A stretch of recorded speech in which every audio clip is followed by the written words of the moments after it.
Look up at the night sky on a clear evening, and what do you see? A scattering of stars, perhaps the faint glow of the Milky Way, but beyond that, an infinite expanse of darkness. Yet that darkness isn't empty, it's alive with secrets. The space between stars, the interstellar medium, is a cosmic tapestry woven with mysteries so profound they challenge everything we think we know about the universe. Imagine clouds of gas and dust so vast they could swallow entire solar systems, particles moving at unimaginable speeds, and forces we're only beginning to understand. This isn't just empty space, it's a frontier teeming with puzzles waiting to be solved. Consider this: every star, every planet, even the atoms in your body, were once part of this interstellar medium. It's the raw material of creation, the unseen canvas where galaxies are born and die. Yet despite its cosmic importance, we've barely scratched the surface of its secrets. Somewhere in those swirling nebulae and magnetic fields lie answers to questions we haven't even thought to ask. How do these clouds of gas collapse into stars? What strange chemistry unfolds in the cold void between worlds? And could hidden structures, cosmic filaments, invisible barriers, shape the fate of entire galaxies? The more we learn, the more we realize just how little we truly know. That's where the journey begins. Over the course of this exploration, we'll unravel 30 of the most astonishing enigmas hidden within the interstellar medium. From the eerie glow of dark nebulae to the violent birth of stellar nurseries, each mystery pulls us deeper into the heart of the cosmos. This isn't just a story about space, it's a story about our place in it, about the forces that connect us to the farthest reaches of the universe. So let's dive in, because the greatest wonders aren't just out there, they're waiting to be discovered right in the spaces between the stars. Picture the universe as a grand cosmic dance, with galaxies swirling and stars moving in perfect rhythm. But there's something missing, an invisible partner guiding every step. That's the puzzle of dark matter, an unseen substance that makes up nearly 85% of the universe's mass yet refuses to reveal itself. We know it's there because of its gravitational pull. Galaxies spin faster than they should, and clusters of galaxies bend light around them like a cosmic magnifying glass. Without dark matter's hidden scaffolding, the universe as we know it would simply fly apart. One of the most striking clues comes from the Boötes cluster, a cosmic collision where two galaxy clusters slammed into each other. When scientists mapped the aftermath, they found something bizarre. The visible matter, hot gas glowing in X-rays, had been slowed down by the crash, like two clouds of smoke merging. But the real mass, traced by the way gravity warped background starlight, kept sailing right through, as if something invisible had barely noticed the collision.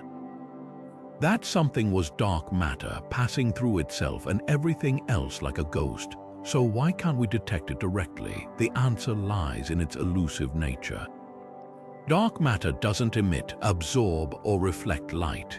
It barely interacts with ordinary matter at all.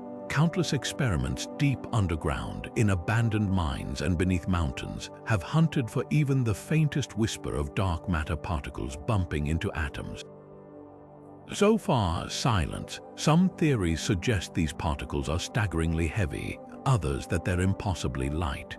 There's even the wild possibility that dark matter isn't made of particles at all, but something stranger, a shadowy fluid or a flaw in the fabric of space-time itself.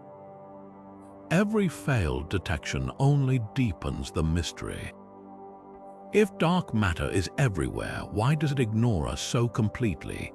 Could it be part of some hidden sector of physics, a parallel universe of forces and particles just beyond our reach?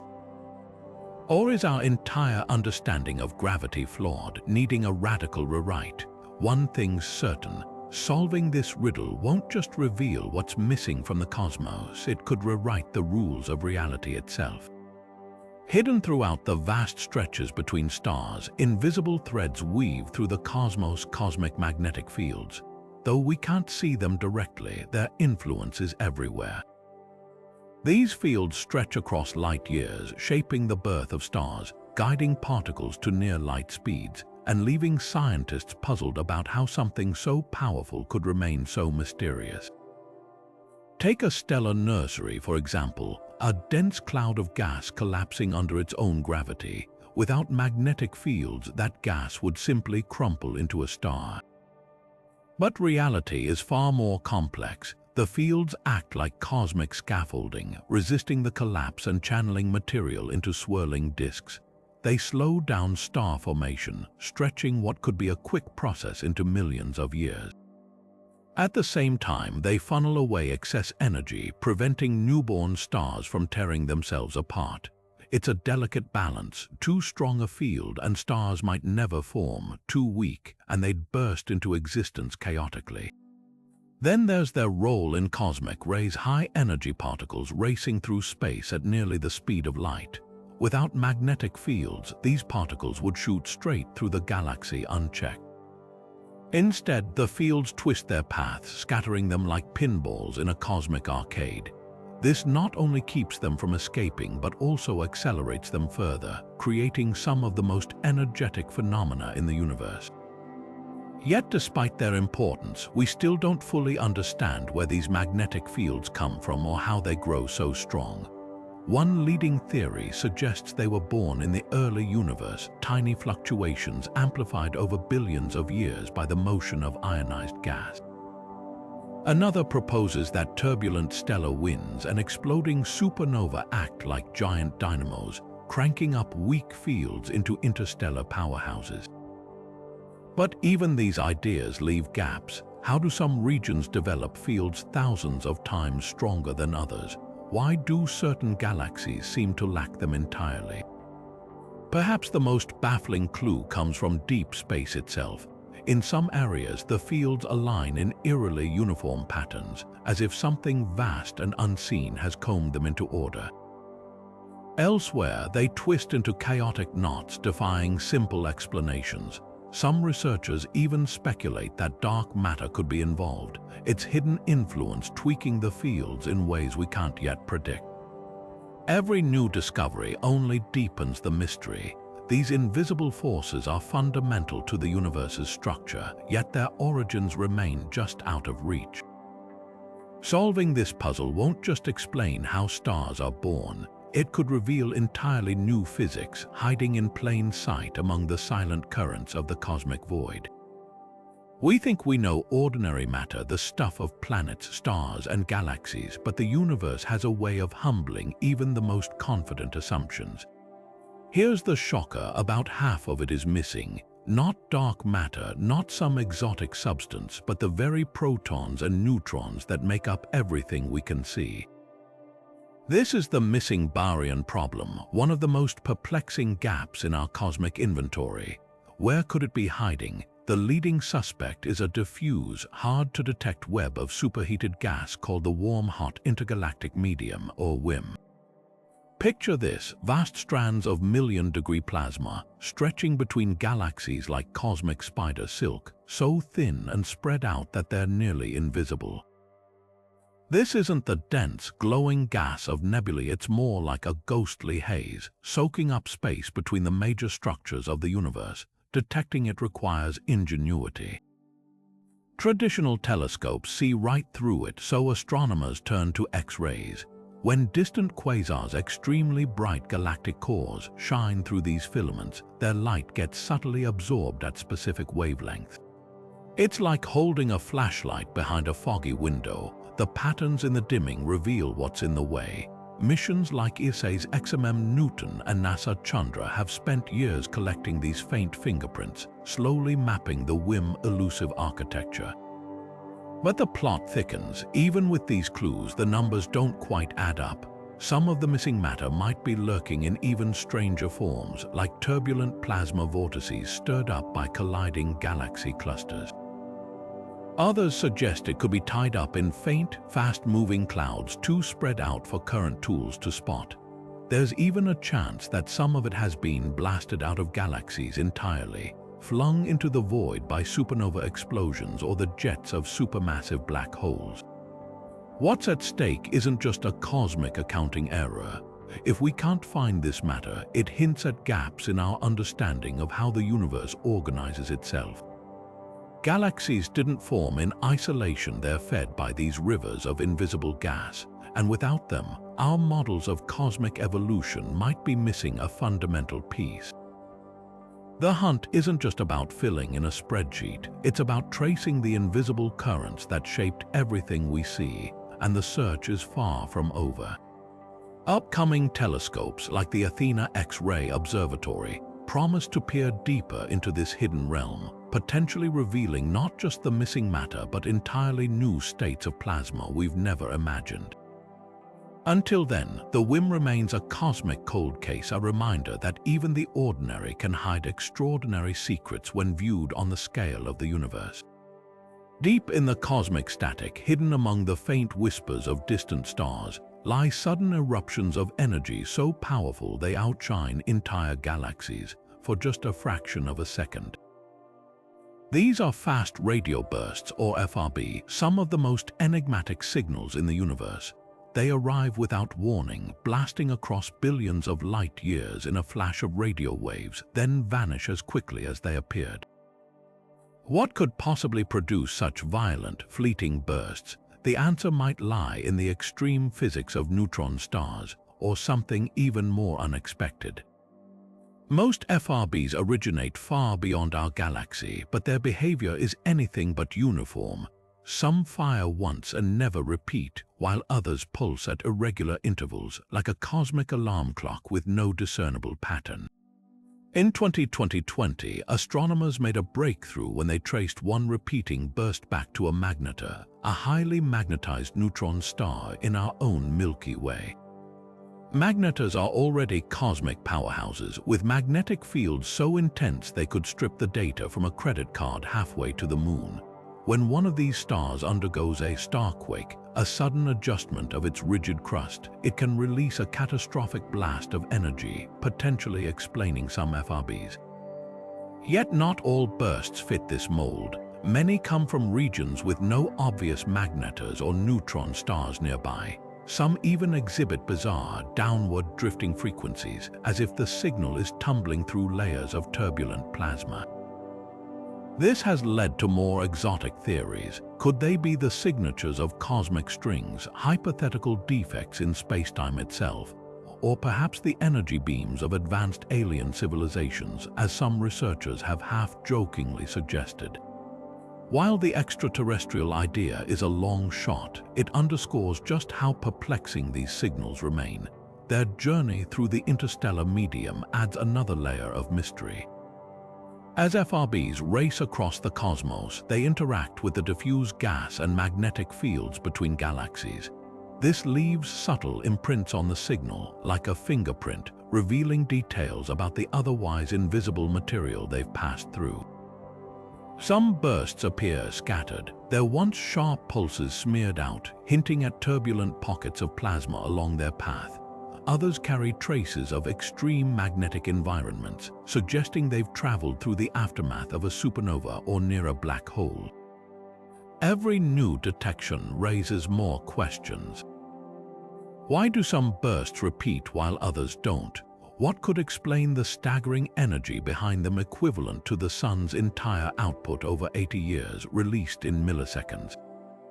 Upcoming radio telescopes like the Square Kilometre Array aim to catch thousands more of these bursts, mapping their origins and perhaps finally unraveling what's behind them. Until then, FRBs remain cosmic enigmas, brief and brilliant reminders of how much we have yet to learn about the universe's hidden language. The Milky Way isn't just a swirling disk of stars, it's a fortress, surrounded by an invisible shield that defies expectations. At the very edge of our galaxy, something strange is happening. Cosmic rays, those high-energy particles racing through space, slam into an unseen barrier like waves hitting a cosmic seawall. This is the Great Galactic Barrier, a phenomenon so puzzling it's forcing scientists to rethink how galaxies interact with the space around them. The discovery comes from NASA's Fermi Gamma Ray Space Telescope, which has spent years mapping the sky's most energetic particles. When researchers analyzed the data, they noticed something odd. Cosmic rays, especially the ultra-high-energy protons that streak across the universe, aren't evenly distributed. Instead, they pile up just inside the Milky Way's boundary, as if something out there is actively pushing them back. It's not a wall of matter like a giant dust cloud. It's something far more subtle, yet powerful enough to redirect particles moving at nearly the speed of light. One leading theory points to magnetic fields. The Milky Way is embedded in a vast, delicate cocoon of magnetic lines, and some researchers suggest these fields could be bending incoming cosmic rays, creating a kind of deflection zone. But there's a problem. The fields we've detected don't seem strong enough to explain the sheer scale of this barrier. Unless there's a hidden layer of magnetism, something entwined with the galaxy's dark matter halo, the numbers just don't add up. Another possibility involves turbulence. The space between galaxies isn't empty, it's filled with a thin, roiling plasma. If this plasma is unusually turbulent at the Milky Way's edge, it could scatter cosmic rays like a stormy sea scattering ships. Yet even this idea struggles to explain why the effect is so sharp, so precisely aligned with our galaxy's boundaries. Then there's the wildcard, dark matter. Some theorists propose that the barrier might be a signature of dark matter particles interacting with cosmic rays in ways we don't yet understand. If dark matter has any slight electromagnetic properties, something most models rule out, it could create an invisible force field around the galaxy. It's a long shot, but if true, it would be the first direct hint of dark matter's hidden nature. Whatever the explanation, this barrier isn't just a curiosity, it's a clue. Galaxies aren't isolated islands, they're dynamic systems, constantly exchanging matter and energy with the space around them. If the Milky Way has a shield, others might too, and that could reshape our understanding of how galaxies evolve. Future telescopes like the Cherenkov Telescope Array could finally crack the case by peering deeper into the high-energy frontier. Until then, the Great Galactic Barrier stands as a silent sentinel, guarding secrets we're only beginning to uncover. Out in the vast emptiness between stars, floating almost imperceptibly, are tiny grains that shouldn't exist, at least not in the forms we're finding them. Interstellar dust, long dismissed as simple flecks of carbon and silicon, turns out to harbor some of the most complex chemistry in the known universe. These microscopic particles are laced with sprawling organic molecules, some resembling the building blocks of life itself. How did they form in the harsh vacuum of space? And what role do they play in the birth of worlds? Take polycyclic aromatic hydrocarbons, or PAR, for example. These are sprawling, cage-like molecules made of linked carbon rings, often with hydrogen atoms clinging to their edges. On Earth, they're found in things like coal and diesel exhaust, but out in space, they're everywhere. Telescopes like NASA Spitzer have spotted their infrared fingerprints in nebulae, star-forming regions, even the diffuse gas between galaxies. The surprise isn't just their abundance, it's their resilience. Space is brutal, bombarding dust grains with radiation, extreme temperatures, and shock waves from supernova. Yet somehow, pHs not only survive, they thrive, suggesting a cosmic chemistry far more dynamic than we ever imagined. Even stranger are the amino acids and sugars found clinging to dust grains in meteorites. These are the raw ingredients for life, and they've been raining down on planets since the solar system's infancy. Some theories suggest that these molecules formed right on the dust grains themselves, as atoms and simple compounds stuck to their surfaces and underwent slow, cold reactions over millions of years. Others propose they were forged in the fiery winds of dying stars, then scattered into space to hitch rides on these microscopic particles. Either way, their presence forces us to reconsider how chemistry operates in the void. Then comes the real twist. These grains aren't just passive passengers, they're active players in planet formation. In the swirling disks around young stars, dust grains act like cosmic Velcro, sticking together to form pebbles, then rocks, and eventually the seeds of planets. But organic laced dust has unique properties. Its stickiness comes not just from static charges or gravity, but from complex molecular bonds. Some experiments even suggest that under the right conditions, these grains could catalyze reactions, turning simple molecules into more complex ones right on their surfaces. The implications are staggering. If the dust drifting between stars is this chemically rich, it means the raw materials for life, and perhaps life itself, could be scattered far more widely across the cosmos than we thought.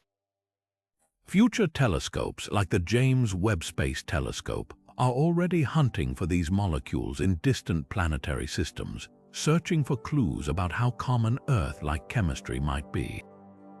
Every speck of interstellar dust, it seems, carries a story, one that might just rewrite our understanding of how planets and life come to be. In the endless sprawl of galaxies, clusters, and superclusters, there's a place where the universe seems to have simply given up. The Boötes Void is a staggering cosmic emptiness, a sphere of near-nothingness spanning 330 million light-years. To put that in perspective, if you drop the Milky Way in there, it would take tens of thousands of galaxies just to fill the space where astronomers have counted only 60.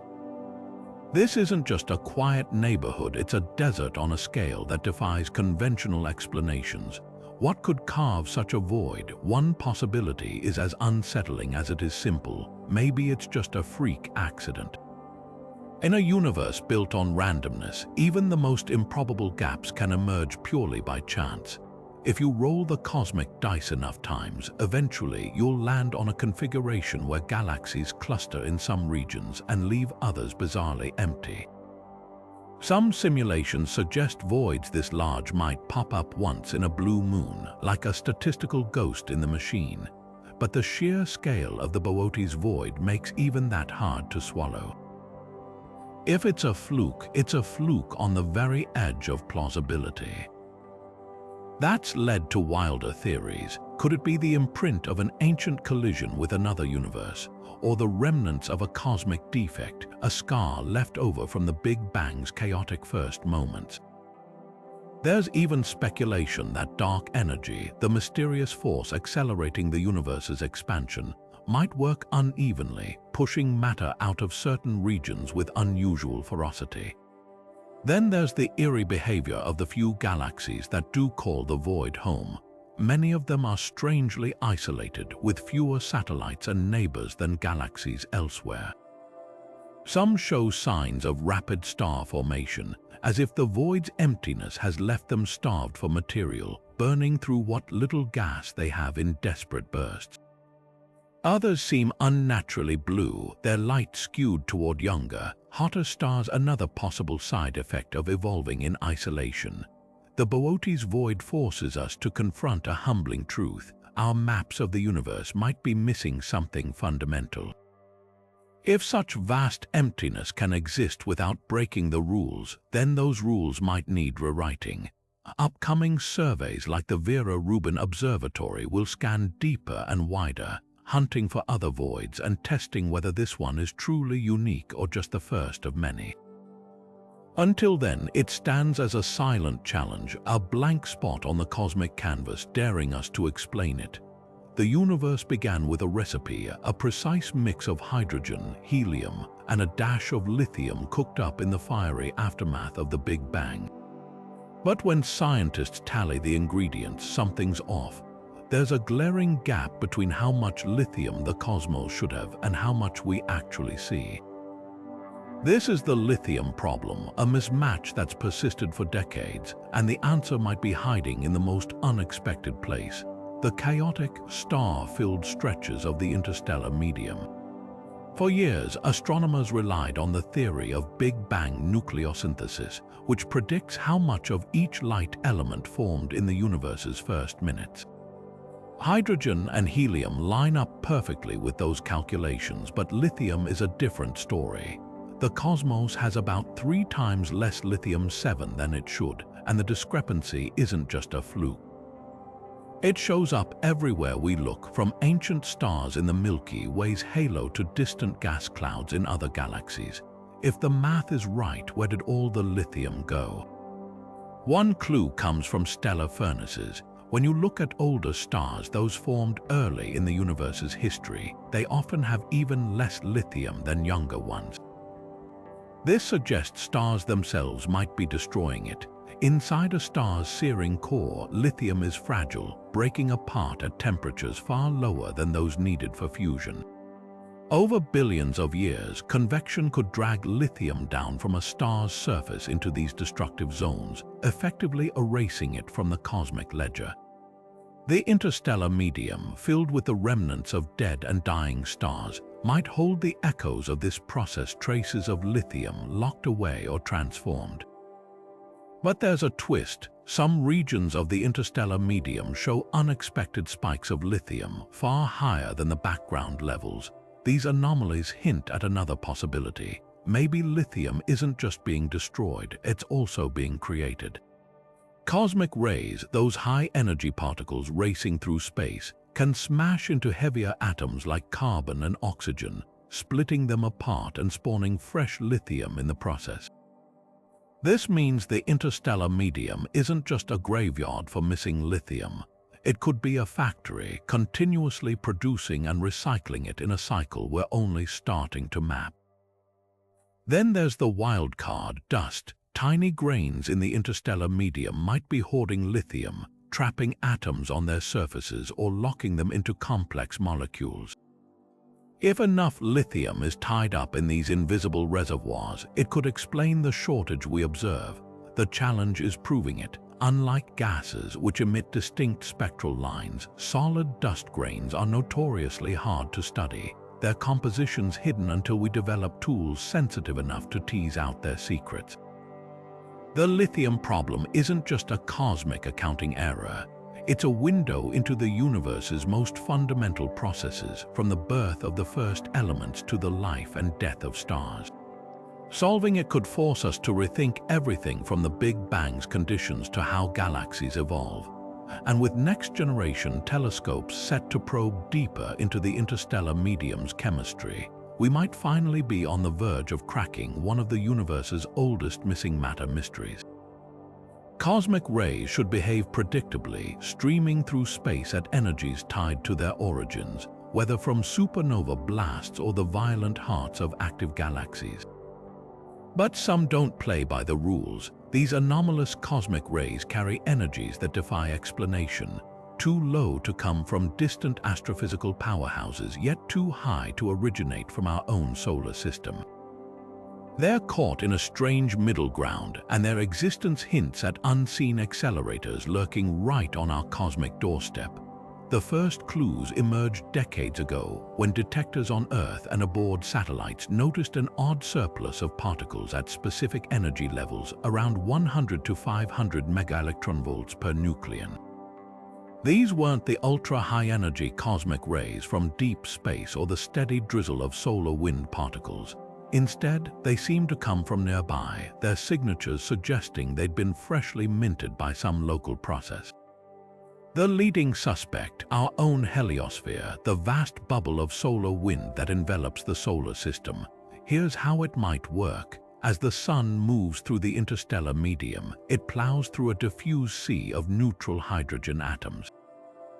Some of these atoms drift into the heliosphere, where they're stripped of their electrons by solar radiation, becoming positively charged ions. Once charged, they're caught in the sun's magnetic field and accelerated outward, gaining energy until they're flung back toward interstellar space, or even ricocheted inward toward Earth. These pickup ions, as they're called, could be the seeds of anomalous cosmic rays, boosted to unexpected energies by the heliosphere's turbulent magnetic edges. But not every detail fits. Some measurements show particles with compositions that don't match local interstellar gas, suggesting another player might be involved: interstellar shocks. Where the solar wind collides with the galactic medium, it creates a turbulent boundary called the heliopause, a region of compressed magnetic fields and violent particle motions. Similar shocks exist around other stars and even entire galaxies, acting as natural particle accelerators. If anomalous cosmic rays are born here, it would mean the universe has a ubiquitous, underappreciated engine for particle acceleration, one that operates not in the distant cosmos, but in the chaotic frontiers between stellar winds and the void. The mystery deepens with recent data from missions like Voyager and IBEX, which have probed the heliosphere's outer reaches.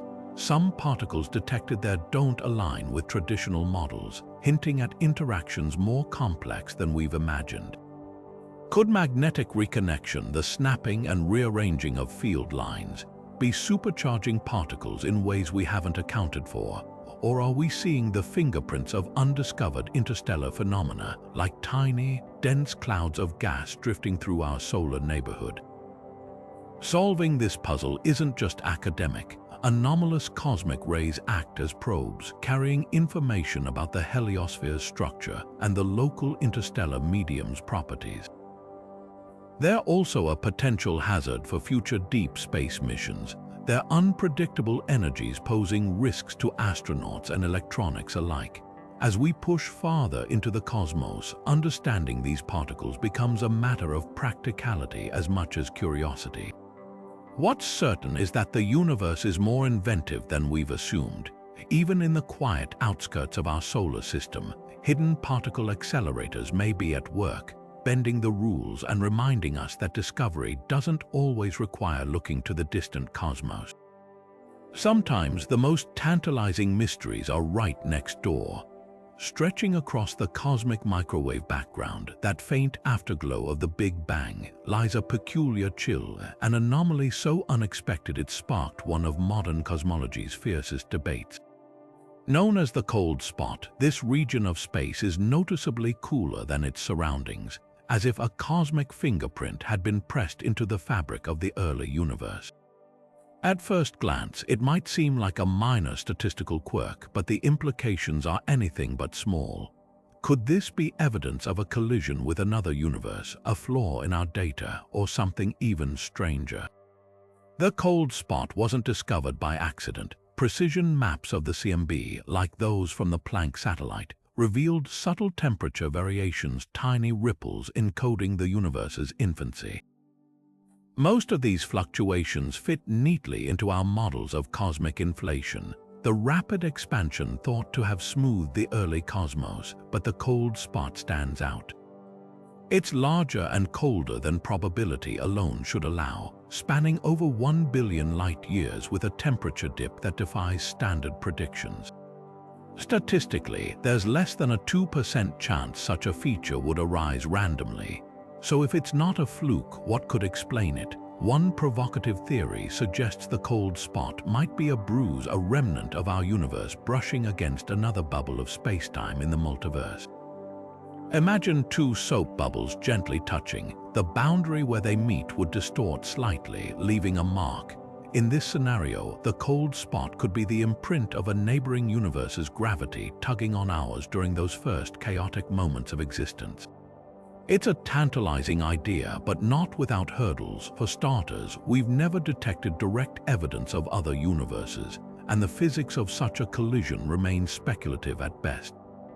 Then there's the skeptic's explanation, a supervoid, vast, underdense regions of space where galaxies are scarcer than usual, can subtly cool light passing through them via a phenomenon called the integrated Sachs-Wolf effect.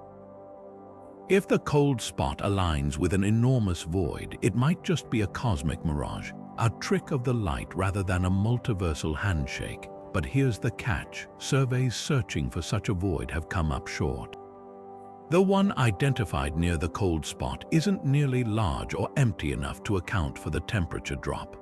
Unless we're missing something fundamental about voids, this explanation falls short. Could the answer lie in the data itself? Some researchers argue the cold spot might be an artifact, a glitch in how we process CMB measurements. The Planck team even ran rigorous tests simulating how instrumental noise or foreground interference might mimic such a feature. Yet the anomaly persisted, resisting dismissal as mere error. That leaves us with a puzzle that refuses to be neatly solved. perhaps the most intriguing possibility is that the cold spot hints at new physics entirely, an early universe phase transition, a defect in space-time structure, or even an unexpected twist in dark energy's behavior. Each option forces us to reconsider our cosmic playbook. Future CMB experiments like the Simons Observatory aim to scrutinize the cold spot with unprecedented precision, potentially settling the debate once and for all. Until then, it remains a cosmic Rorschach test, revealing as much about our thirst for answers as it does about the universe's deepest secrets. Shine a light through the universe's most ancient fog, and what you'll find isn't just darkness, it's a cosmic barcode, a riot of absorption lines telling the story of everything that light has passed through. This is the Lyman Alpha Forest, a bizarre pattern etched into the light of distant quasars, revealing the hidden skeleton of the cosmos. Each line, each tiny dip in brightness, is a clue, a fingerprint left by clouds of hydrogen gas scattered across billions of light years. Quasars, those brilliant beacons powered by supermassive black holes, act like cosmic lighthouses. Their light travels through the vast expanses of intergalactic space, but it doesn't arrive untouched. Along the way, it passes through countless clouds of hydrogen, each one absorbing a tiny fraction of the light at a very specific wavelength, the Lyman Alpha line. When astronomers split this light into a spectrum, the result isn't a smooth curve but a jagged thicket of absorption features, a forest of lines each marking a separate encounter with hydrogen.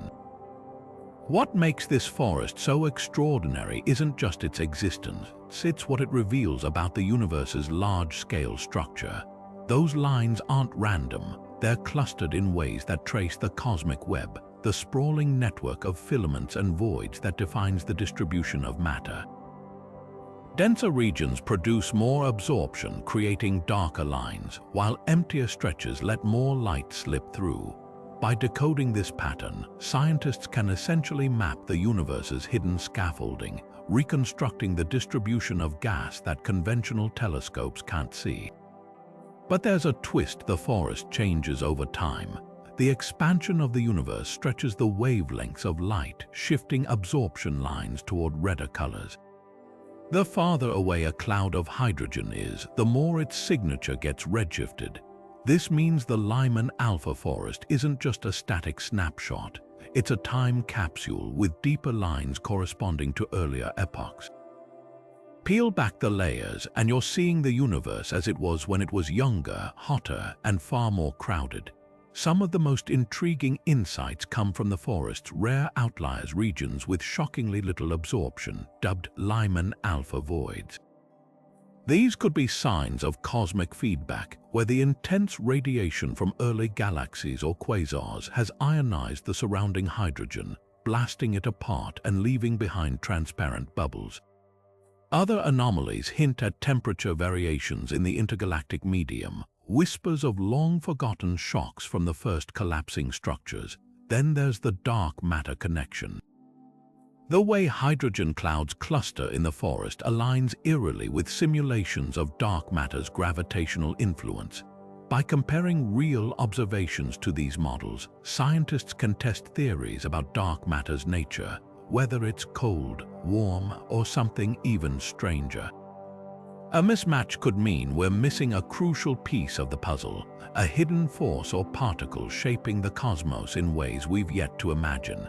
The Lyman Alpha Forest isn't just a curiosity, it's a tool, a way to probe the universe's most elusive components. Upcoming observatories like the James Webb Space Telescope and the extremely large telescope promise to push these observations further, peering deeper into the forest and perhaps uncovering new species of absorption lines, each with its own story to tell.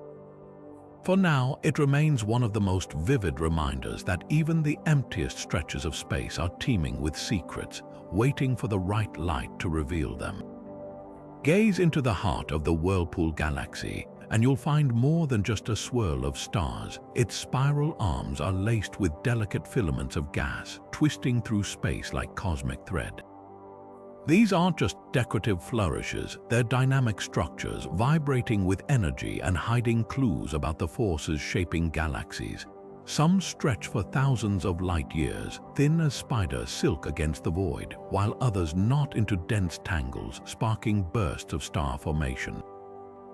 What's weaving this intricate web? The answer might lie in a cosmic tug of war between stellar winds, dark matter, and something even more unexpected. Take the influence of massive stars for starters. In M51's bustling spiral arms, young, luminous stars blast out fierce wind streams of charged particles moving at millions of miles per hour. These winds carve into surrounding gas, sculpting it into elongated tendrils and cavities. But there's a catch. Simulations show stellar winds alone shouldn't produce filaments this long or coherent. They'd tear the gas apart rather than stretch it into such precise, thread-like forms.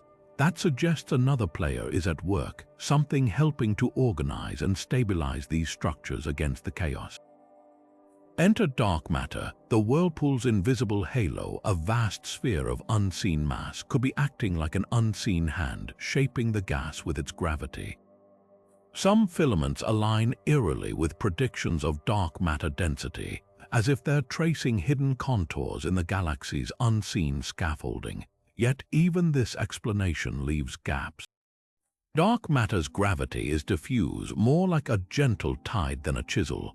For it to sculpt gas so finely, there might need to be additional forces, perhaps magnetic fields, which can channel ionized gas into narrow streams. Then there's the wild card, turbulence. The whirlpool is dancing with its smaller companion galaxy, their gravitational waltz stirring the interstellar medium into violent whirlpools and eddies. This chaos might seem like it would shred filaments, but under the right conditions, turbulence can actually amplify them. Think of it like cream swirling in coffee. Under certain motions, the streaks grow longer and more defined rather than dissolving. Could M51's filaments be the aftermath of this galactic ballet, frozen in mid-motion? The most tantalizing clue comes from the filament's chemistry. Some glow with unusual molecules like carbon monoxide and formaldehyde, hinting at complex reactions unfolding along their length. Others appear unnaturally straight, as if sheared by some unseen current. A few even show strange, periodic clumps like beads on a string, suggesting instability or waves propagating through the gas. Each of these features points to physics we're still unraveling, processes that might operate subtly in our own Milky Way but are magnified here by the whirlpool's grandeur. Solving this mystery isn't just about understanding one galaxy. Filaments like these thread through the cosmos, from the veins of gas in galaxy clusters to the faint streams connecting the cosmic web. If we can decode how M51 structures form and persist, it could reveal universal principles governing how matter organizes itself across the universe. Upcoming telescopes like the James Webb Space Telescope and ALMA are already turning their gaze toward these filaments, probing their temperatures, motions, and chemistry in unprecedented detail. What they find might not just explain the whirlpool's beauty, it could rewrite our understanding of the interstellar medium itself. Oxygen should be predictable. Born in the fiery hearts of massive stars and scattered across the cosmos by supernova explosions, its abundance ought to follow a straightforward cosmic recipe. But the universe loves a good curveball, and in certain interstellar clouds, astronomers have stumbled upon a head-scratcher: pockets of space where oxygen levels soar up to 10 times higher than expected.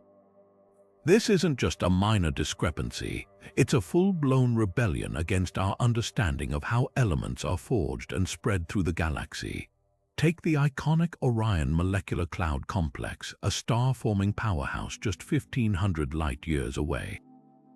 Spectroscopic observations reveal something bizarre: regions where oxygen atoms outpace other heavy elements like carbon and nitrogen by staggering margins.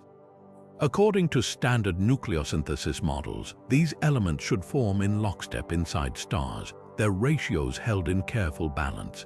Yet here, oxygen runs wild, as if some unseen process has been stockpiling it while leaving everything else behind. One explanation points to cosmic recycling. When massive stars explode, they don't just spew elements uniformly into space. Their ejectors slam into surrounding gas at different velocities, temperatures, and densities. Oxygen, being relatively stubborn, might resist getting locked into dust grains or complex molecules, remaining free to accumulate in gaseous form. Meanwhile, carbon and nitrogen could be getting snatched up by interstellar chemistry, binding into carbon monoxide or icy organic compounds that hide them from our telescopes. It's like a cosmic game of hide and seek, where oxygen stays visible while its siblings vanish into the shadows. Then there's the wild card, galactic fountains. Picture this: supernova blasts launch torrents of hot gas high above the galactic disk, where it cools and condenses into rain-like filaments before crashing back down. Oxygen, being heavier, might separate out during this process, sinking faster and pooling in certain regions like water collecting in valleys. Simulations suggest these fountains could create localized oxygen hotspots, patches of overabundance where the element gathers like driftwood on a beach. But perhaps the most tantalizing clue comes from an unexpected source: dying low-mass stars. While massive stars dominate the oxygen production narrative, smaller stars like our Sun also contribute through slower, gentler winds. Near the end of their lives, they shed their outer layers, releasing oxygen-rich material into space. If enough of these stars clustered together in a cloud's history, their collective outflows might tip the scales, flooding the region with excess oxygen over billions of years. The implications ripple far beyond a single element's inventory. If our nucleosynthesis models are missing a key piece of the puzzle, whether it's undiscovered stellar processes, hidden chemical pathways, or even the influence of dark matter, it could reshape how we trace the life cycles of galaxies. Upcoming telescopes like the James Webb Space Telescope and the Extremely Large Telescope will peer deeper into these oxygen-rich clouds, hunting for clues in their chemistry and dynamics.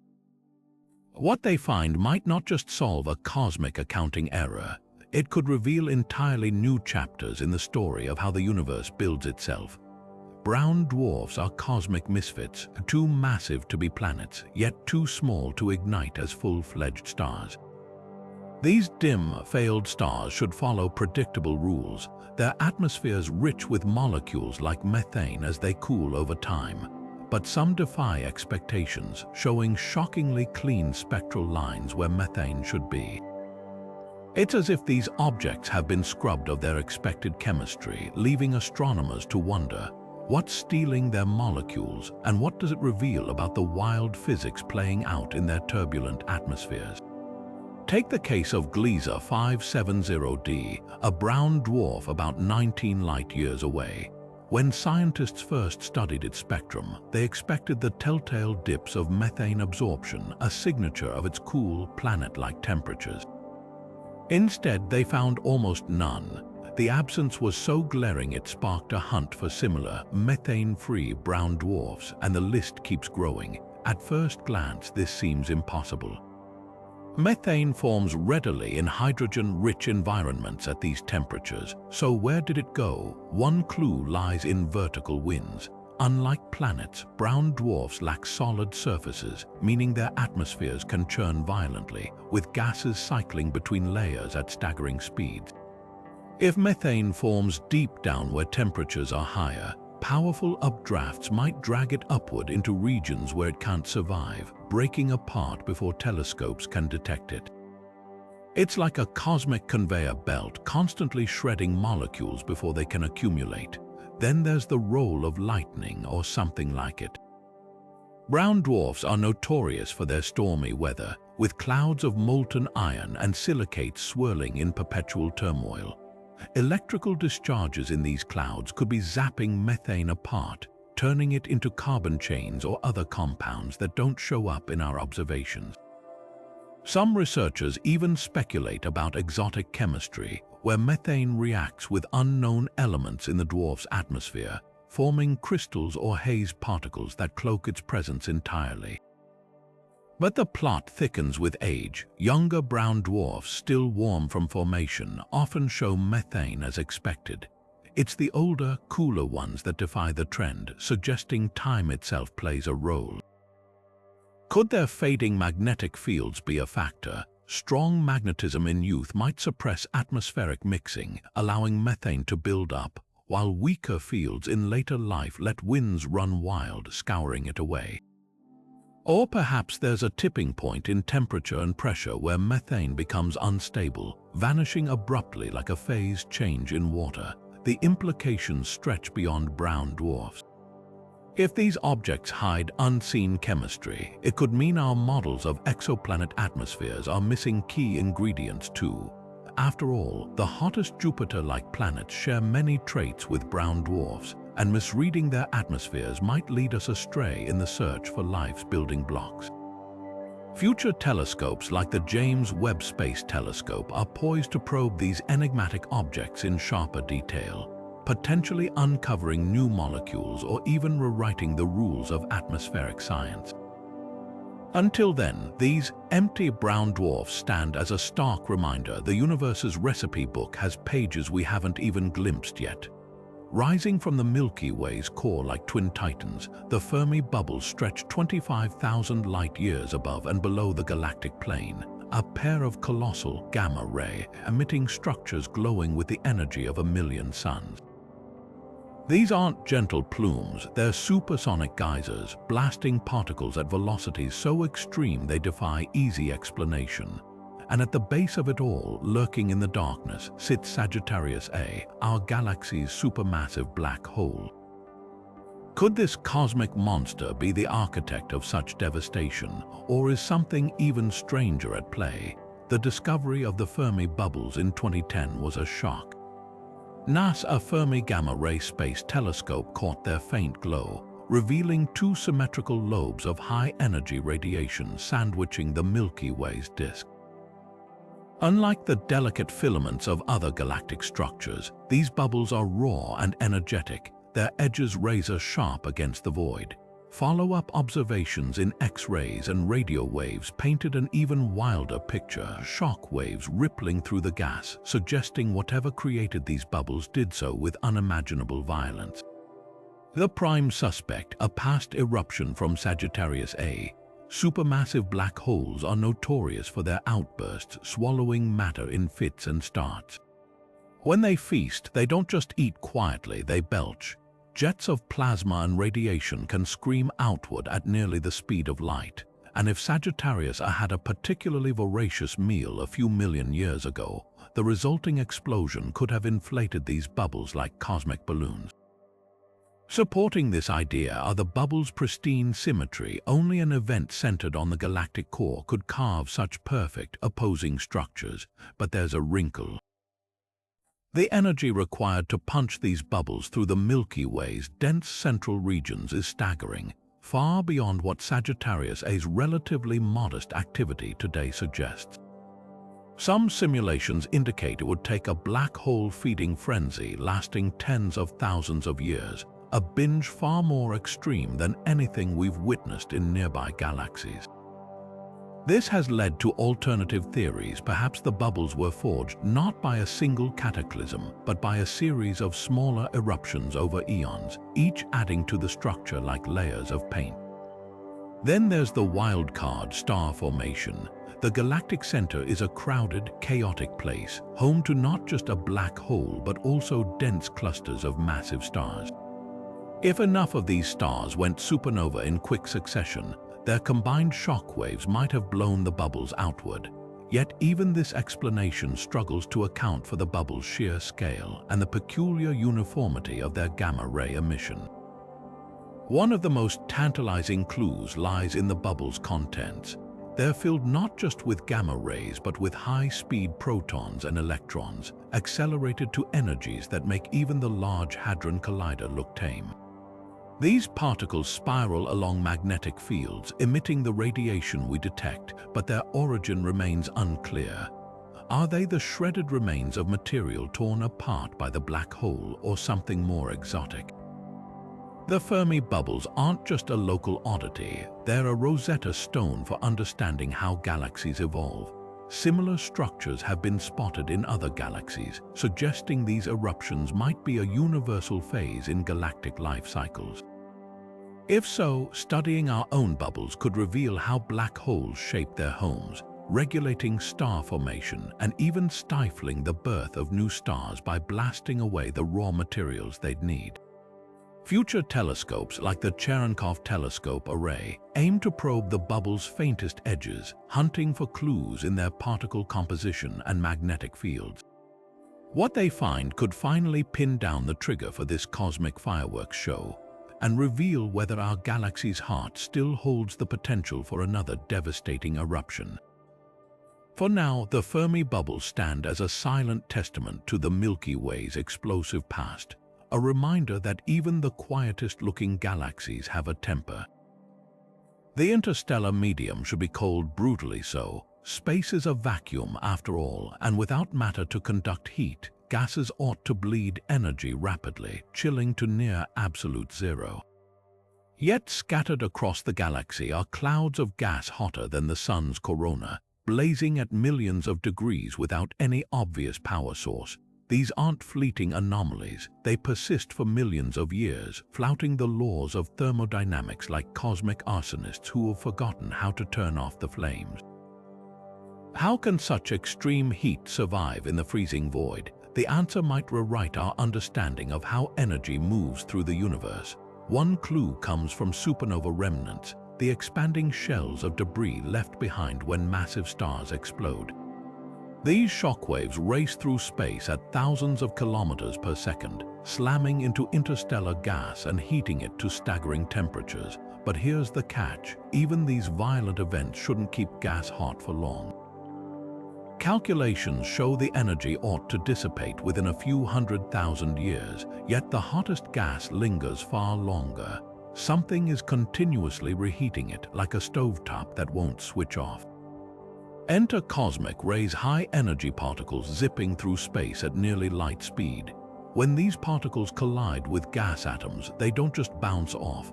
They transfer energy through a chaotic cascade of interactions, effectively stirring the gas and keeping it piping hot.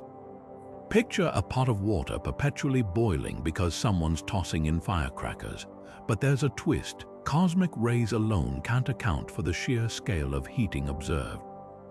The energy budgets don't balance, leaving scientists to hunt for missing contributors. One surprising suspect: turbulence. The interstellar medium isn't a placid pool. It's a roiling sea of supersonic currents, with gas swirling at velocities that defy intuition. As these chaotic flows twist and collide, they generate shock waves at microscopic scales, dissipating energy like invisible fires sparking in the dark. Supercomputer simulations reveal that this turbulent dissipation might inject just enough heat to sustain the gas's feverish state, though the exact mechanics remain fuzzy. Then there's the dark matter wildcard. Could weakly interacting particles passing like ghosts through ordinary matter deposit trace amounts of energy as they go? It's a long shot, but if even a fraction of dark matter's hypothetical forces nudge gas atoms, it might help explain the persistent heat in regions where other sources fall short. The implications ripple far beyond astrophysics. If million-degree gas can defy cooling for eons, it means the interstellar medium isn't just a passive backdrop. It's a dynamic, self-sustaining engine, redistributing energy in ways we've barely begun to map. Future X-ray observatories like LINX will probe these scorching clouds in unprecedented detail, potentially uncovering new physics hidden in their glow. Until then, these paradoxical infernos stand as a reminder. The coldest corners of space might be hiding the universe's most unexpected fires.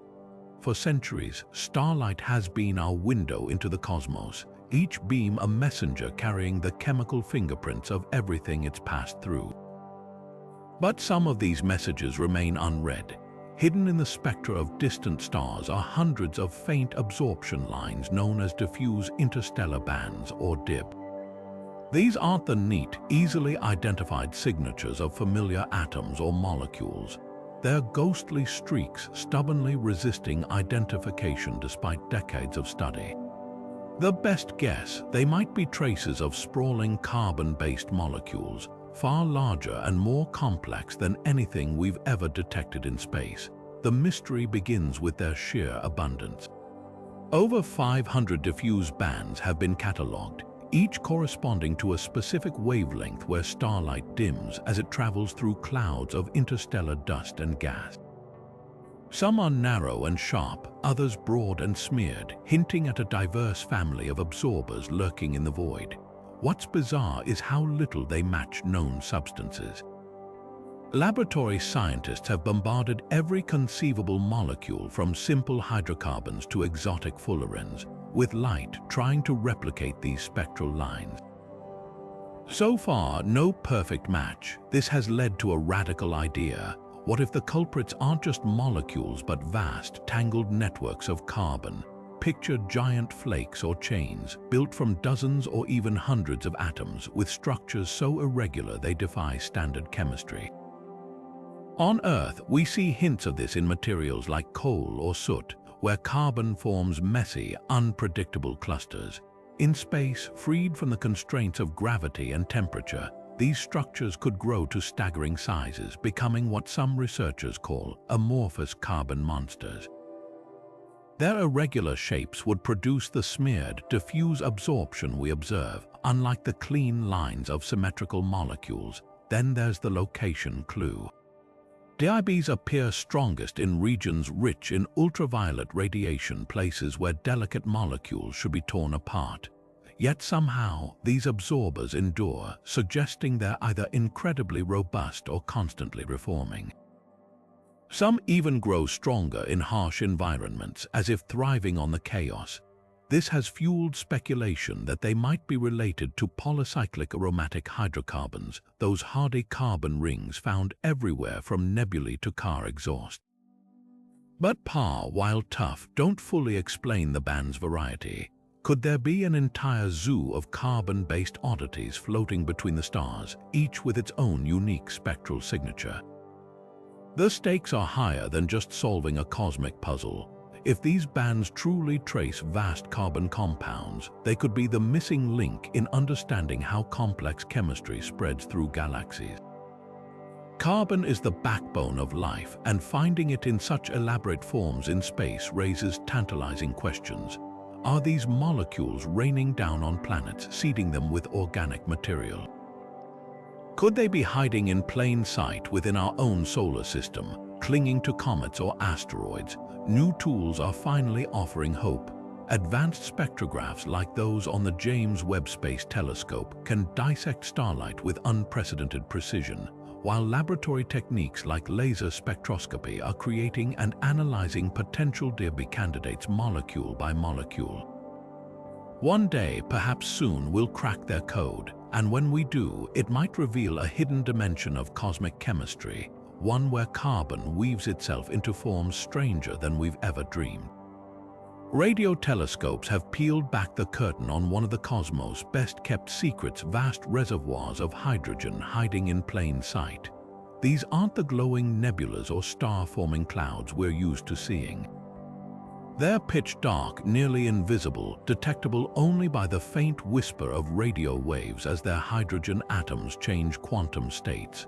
What's startling isn't just their existence, but how much they defy predictions. If our maps of the galaxy's gas were a jigsaw puzzle, these clouds would be the missing pieces we never knew to look for. Take the Smith Cloud, a colossal stream of hydrogen barreling toward the Milky Way at nearly 300 kilometers per second. Discovered in the 1960s, it's over 11,000 light-years long and packs enough gas to birth 2 million suns, yet it emits no visible light. Radio observations reveal it's not alone. The cosmos is littered with similar structures, drifting between galaxies or lurking in the outskirts of our own, their sheer abundance forcing astronomers to rethink how gas circulates through the universe. Here's the puzzle. Conventional models assume interstellar gas distributes itself smoothly, like ink diffusing in water. but these dark clouds clump defiantly, forming rogue islands of matter in the cosmic sea. Some float undisturbed for billions of years, while others, like the Smith Cloud, are on collision courses with galaxies, destined to fuel future generations of stars. Their persistence suggests they are held together by something stronger than gravity, perhaps hidden magnetic fields or the pressure of dark matter's invisible grip. Even stranger is their chemistry. While most interstellar hydrogen pairs up into molecules H2, these clouds often contain surprising amounts of atomic hydrogen H2170, their atoms solitary and unbound. This makes them oddly resilient. Molecular hydrogen is fragile, easily torn apart by stray ultraviolet photons, but atomic hydrogen can weather harsh radiation, allowing these clouds to survive journeys through the most hostile galactic environments. It's like finding ice cubes that refuse to melt in a furnace, a cosmic contradiction that shouldn't be possible. The real shock came when astronomers realized how much mass these invisible clouds contribute. Recent surveys suggest they might account for up to 30% of the Milky Way's hidden gas reserves, a material that's been missing from our inventories for decades.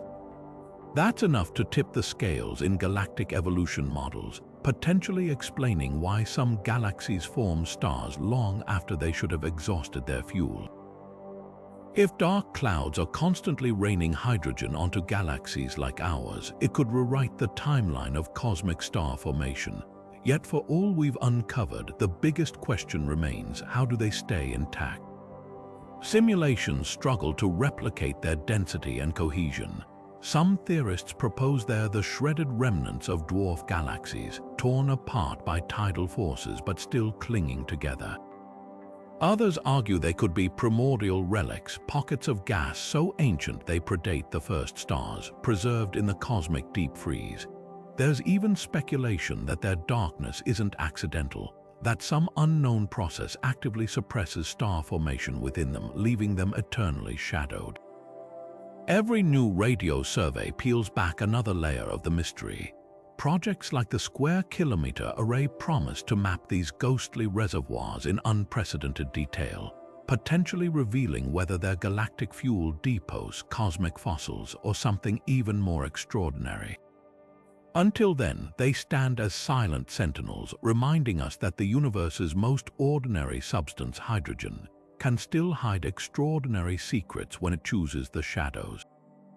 Deep inside gas giants and brown dwarfs, where pressures crush atoms into bizarre forms, a strange kind of weather unfolds: helium rain.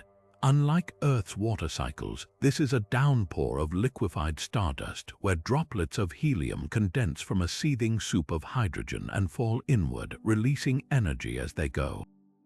This isn't just a theoretical curiosity. It could explain why some of these cosmic giants glow hotter and longer than they should, their hidden storms rewriting the rules of planetary aging. The story starts with hydrogen, the universe's most abundant element. In the crushing depths of gas giants like Jupiter or Saturn, hydrogen transforms under pressure, shedding its familiar molecular form to become a shimmering liquid metal, a conductor of heat and electricity. But helium, mixed into this exotic ocean, doesn't always play along. At certain temperatures and pressures, it stops dissolving smoothly, like oil separating from water. Instead, it forms droplets heavier than the surrounding metallic hydrogen and begins to sink. This isn't gentle precipitation. Simulations suggest these helium raindrops could be as large as cities, plunging through thousands of kilometers of turbulent fluid. As they descend, friction heats them, and the energy released radiates outward, slowing the cooling of the planet or brown dwarf. Think of it like stirring a cup of hot coffee. The motion keeps it warm far longer than if left untouched. That might explain why Jupiter's interior remains scalding despite billions of years of cooling, or why some brown dwarf stellar failures too small to sustain fusion still emit surprising heat long after their formation. But the plot thickens with chemistry. Helium rain doesn't just redistribute heat, it alters composition. As helium drains from the upper layers, it leaves behind hydrogen that's been stripped of its mixing partner. This could create stratified zones like layers in a cake, where the physics of conduction and convection change dramatically. Some researchers speculate this layering might even generate bizarre quantum effects, with hydrogen atoms behaving more like waves than particles under such extremes. Then there's the wild card, neon. Observations of Jupiter's atmosphere reveal far less neon than expected, and helium rain might be the culprit. Neon, like helium, doesn't dissolve well in metallic hydrogen, so it could hitch a ride on the falling droplets, vanishing into the depths like a cosmic sleight of hand. If this process is common, it means gas giants across the universe might be hiding neon-rich cores beneath their swirling clouds, a secret composition waiting to be uncovered. The implications stretch beyond our solar system. Exoplanet hunters have spotted gas giants orbiting scorchingly close to their stars, worlds where helium rain might fall at ferocious rates. Could this explain their inflated sizes or strange heat signatures? And what of brown dwarfs, those twilight objects straddling the line between planet and star?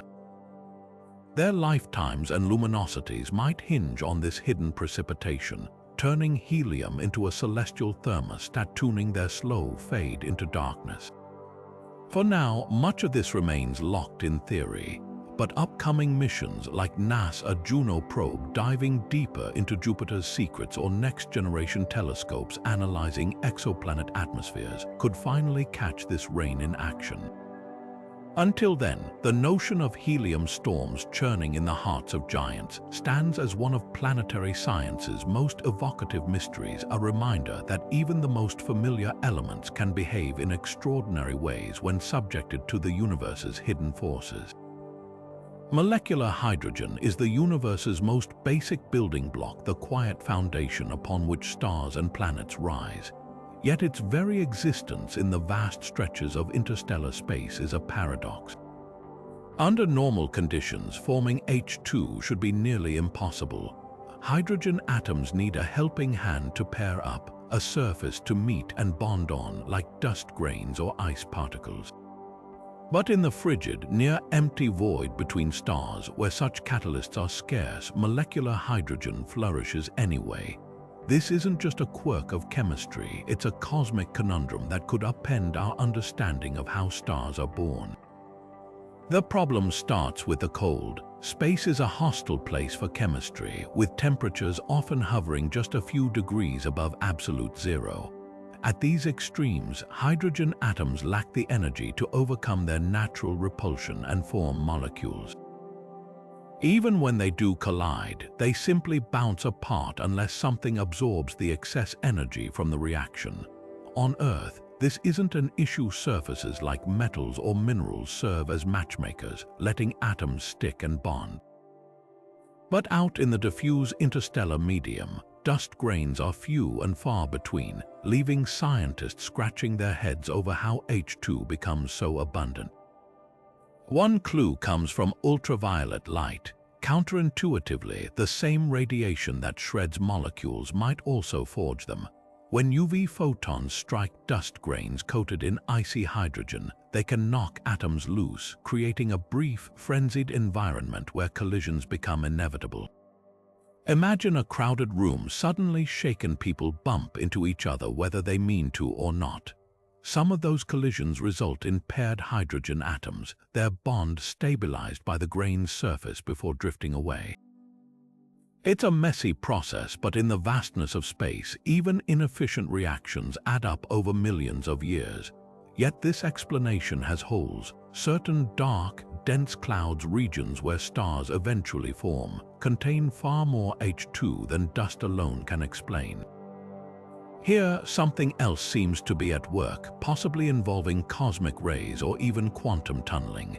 Hydrogen atoms are so light that their wave-like properties let them tunnel through energy barriers, bypassing the usual rules of chemistry.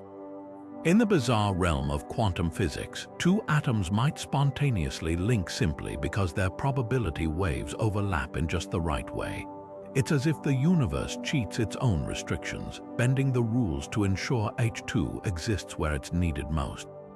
The stakes couldn't be higher. Without molecular hydrogen, stars wouldn't ignite. Cold, dense clouds of H2 are the nurseries where gravity takes over, pulling gas into protostars. If our models of how it forms are incomplete, then so are our theories of star formation itself.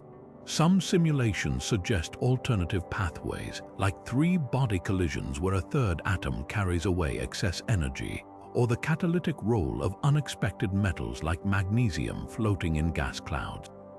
Others propose that turbulence, those chaotic supersonic winds racing through interstellar space, could compress gas just enough to trigger molecule formation without any surface at all. Every new discovery deepens the puzzle. Recent observations with the James Webb Space Telescope have spotted H2 in places it shouldn't survive, like the harsh outskirts of supernova remnants. Meanwhile, lab experiments here on Earth are recreating interstellar conditions, firing hydrogen atoms at ultra-cold surfaces to watch bonds form in slow motion. The results hint at processes we've yet to imagine, hidden mechanisms woven into the fabric of space itself. This isn't just academic curiosity. Unraveling how molecular hydrogen thrives in the void could rewrite the story of cosmic evolution, revealing how the simplest molecule shapes the fate of galaxies. Until then, its stubborn abundance remains both a riddle and a reminder sometimes. The universe's most ordinary-seeming ingredients hold its most extraordinary secrets. Fluorine should be one of the rarest elements in the cosmos, born in the violent deaths of massive stars and easily destroyed in stellar furnaces. Yet when astronomers peer into the interstellar medium, they find pockets where fluorine flourishes at levels defying all expectations, while other regions show barely a trace. This isn't just a minor inconsistency. It's a cosmic whodunit, pointing to gaps in our understanding of how elements are forged in the universe's most extreme environments. Take the giant molecular cloud Sagittarius B2 near the Milky Way's core. Radio telescopes have detected hydrogen fluoride molecules here in abundances that leave theorists stunned, up to 10 times higher than traditional nucleosynthesis models predict. Even stranger, neighboring clouds show fluorine levels so low they're nearly undetectable. Such wild swings suggest something beyond textbook supernova physics is at work, possibly involving exotic stellar processes we've yet to uncover. One leading suspect, Wolf-Rayet stars, the universe's overachievers. These massive, short-lived stars burn ferociously, blasting out supersonic winds laced with nuclear byproducts. As they near death, their helium-rich cores undergo peculiar fusion reactions, potentially spitting out fluorine atoms like cosmic confetti. Supporting this idea, regions near known Wolf-Rayet stars often show fluorine spikes, as if these stellar mavericks are stamping their chemical signature on the surrounding gas. But here's the catch: Wolf-Rayet stars alone can't account for all the surplus fluorine we observe, especially in older stellar populations where these stars are long gone. Then there's the neutron star wildcard. When these ultra-dense remnants collide, the resulting kilonova explosions forge heavy elements through rapid neutron capture. Recent simulations suggest these cataclysms might also produce surprising amounts of fluorine, as neutron-rich material decays into lighter elements. If true, it would mean every fluorine atom in your toothpaste could trace its lineage back to one of the universe's most violent events, the problem. Kilonovae are vanishingly rare, making it hard to explain the widespread fluorine we see. Perhaps the most tantalizing clue comes from cosmic rays. As these high-energy particles tear through interstellar space, they occasionally slam into heavier atoms like oxygen or neon, shattering them in a process called spallation. The debris sometimes includes fluorine isotopes, offering a slow but steady production line that could supplement stellar sources. Yet even this mechanism struggles to explain the dramatic regional variations observed. Why do some clouds hoard fluorine while others starve? the answer might lie in fluorine's fragility. Unlike robust elements such as iron, fluorine is easily destroyed by ultraviolet radiation or even collisions with hydrogen atoms. This means its abundance depends not just on production but on survival, whether local conditions shield it long enough to accumulate. Dense, dusty clouds could act as fluorine reservoirs, while exposed regions see it rapidly erased, creating stark chemical borders in the interstellar medium. Solving this mystery isn't just about filling a periodic table gap. Fluorine's erratic behavior hints at undiscovered nucleosynthesis pathways, forcing us to reconsider how elements spread through galaxies. Upcoming telescopes like the Extremely Large Telescope will hunt for fluorine's fingerprint in distant stellar atmospheres and gas clouds, potentially revealing new stellar recipes hidden in plain sight. Until then, this tiny, reactive element stands as an outsized puzzle, proof that even the universe's smallest ingredients can hold its biggest surprises. Deuterium should be everywhere. Born in the first minutes after the Big Bang, this heavy cousin of hydrogen with its extra neutron was supposed to spread evenly through the universe like cosmic confetti. Yet when scientists scan vast swaths of interstellar space, they stumble upon eerie deserts where deuterium nearly vanishes, dropping to levels that defy both cosmic origins and stellar physics. These barren patches aren't just statistical flukes, they're cosmic crime scenes, hinting at processes that might be stealing deuterium right under our noses. One of the most baffling examples lies in the local bubble, a cavern of hot, thin gas surrounding our solar system. Measurements from spacecraft like NASA's a far ultraviolet spectroscopic explorer reveal deuterium levels here are up to 15 times lower than the galaxy's average. That's like finding a saltwater lake in the middle of an ocean, except in this case, the missing deuterium suggests something has been actively removing it for eons. The prime suspect, stars. When deuterium atoms drift too close to a star's gravitational pull, they plunge into its interior where fusion reactions obliterate them, converting their nuclei into helium. But this alone can't explain the scale of the depletion. The local bubble spans hundreds of light years, far wider than any star's reach. Enter cosmic rays, high-energy particles zipping through space at nearly light speed. When these particles slam into interstellar gas, they can shatter deuterium atoms like glass, stripping away their neutrons and leaving behind ordinary hydrogen. Computer models show this spallation process might account for some of the loss, but the numbers still don't add up. Even after accounting for stars and cosmic rays, vast pockets of missing deuterium remain unclaimed, pointing to an undiscovered thief operating in the shadows. Then there's the dust grain theory. Tiny particles floating in interstellar clouds could be hoarding deuterium, locking it away in icy mantles or complex organic molecules. Laboratory experiments show deuterium favors bonding with certain chemicals like those found in cosmic dust, up to 10 times more readily than hydrogen. If enough of these grains clump together in specific regions, they might effectively vacuum deuterium from the surrounding gas, creating localized droughts. The challenge, directly observing this process, is like trying to spot a single snowflake in a blizzard. Current telescopes lack the precision to confirm it at interstellar scales. The stakes stretch beyond cosmic chemistry. Deuterium is a keystone for testing Big Bang nucleosynthesis, the theory predicting how much of each light element formed in the universe's infancy. If vast deserts exist where the rules don't apply, it could mean our models need revising, or that something far stranger is at work. Future missions like ESA's Athena X-ray Observatory aim to map these deserts in unprecedented detail, hunting for clues in the whispers of absorbed starlight. Until then, the missing deuterium stands as a quiet enigma, a reminder that even the universe's oldest relics can vanish without a trace. Starlight holds a secret, one encoded not in its brightness or color but in its very orientation. As beams traverse the interstellar medium, something unseen twists them, aligning their waves in ghostly patterns. This phenomenon, called polarization, isn't random noise. It's a cosmic cipher, revealing the presence of magnetic fields so faint they'd otherwise escape detection. Yet the deeper astronomers dig, the stranger the puzzle becomes. The polarization signatures we observe don't always match predictions, hinting at forces or particles we've yet to discover. At its core, the mechanism seems straightforward. Tiny dust grains drifting between stars aren't tumbling chaotically. They're aligning like compass needles along magnetic field lines.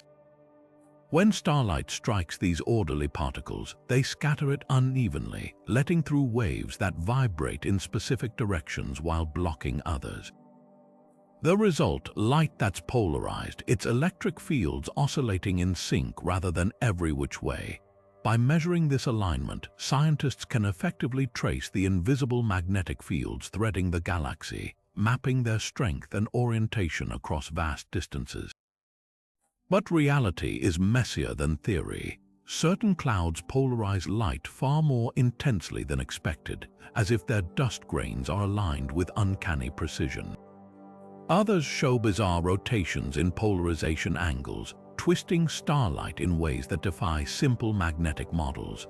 The Rosette Nebula, for instance, exhibits a spiral pattern of polarization vectors, like a cosmic fingerprint no existing simulation can fully replicate. Something beyond mundane magnetism seems to be at work, either unknown dust properties or entirely new physics tweaking the rules. One tantalizing possibility involves radiative torques. As dust grains absorb and re-emit starlight, the photons exert minuscule forces, spinning the particles like microscopic windmills. Under the right conditions, this could amplify alignment, creating regions where polarization spikes unexpectedly. Laboratory experiments with laser-trapped nanoparticles have shown hints of this effect, but scaling it up to interstellar clouds remains contentious. Then there's the dark matter wildcard. Could weakly interacting particles drifting through galactic magnetic fields subtly influence dust grain orientation? It's a long shot, but if dark matter has even trace electromagnetic interactions, its distribution might leave faint imprints in polarized starlight. Such a discovery wouldn't just solve a polarization puzzle, it could crack open the mystery of dark matter itself. The implications ripple far beyond astronomy. Polarization isn't just a curiosity, it's a tool. By studying how light twists as it traverses different environments, we can probe everything from protoplanetary disks to the turbulent edges of supernova remnants. Future telescopes like the Nancy Grace Roman Space Telescope will analyze polarization with unprecedented precision, potentially uncovering new facets of interstellar physics. Until then, these twisted beams of starlight serve as both map and riddle, a reminder that even the emptiest stretches of space hum with unseen order. Titanium should be a straightforward cosmic byproduct born in the fiery hearts of massive stars and scattered across the cosmos when those stars explode as supernova. Yet when astronomers survey the wreckage of these stellar cataclysms, they're met with a puzzle. Some supernova remnants glow with titanium's telltale X-ray signature, while others show barely a trace. This isn't just random variation, it's a glaring inconsistency that challenges our understanding of how stars die. If the universe follows predictable rules, why does titanium play favorites? The answer might lie in the chaotic, lopsided nature of stellar explosions, a hidden asymmetry that rewrites the textbook model of supernova. Take Cassiopeia A, one of the most studied supernova remnants in our galaxy. X-ray telescopes like Chandra have mapped its debris in exquisite detail, revealing vast plumes of titanium-rich gas shooting outward at thousands of kilometers per second. These aren't gentle ejecta, they're shrapnel from a stellar explosion so violent it defies symmetry. Meanwhile, remnants like Tycho's supernova, born from a similar type of explosion, show titanium levels 10 times lower.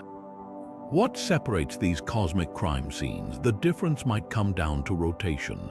massive stars aren't static spheres, they spin, and that spin accelerates as they collapse.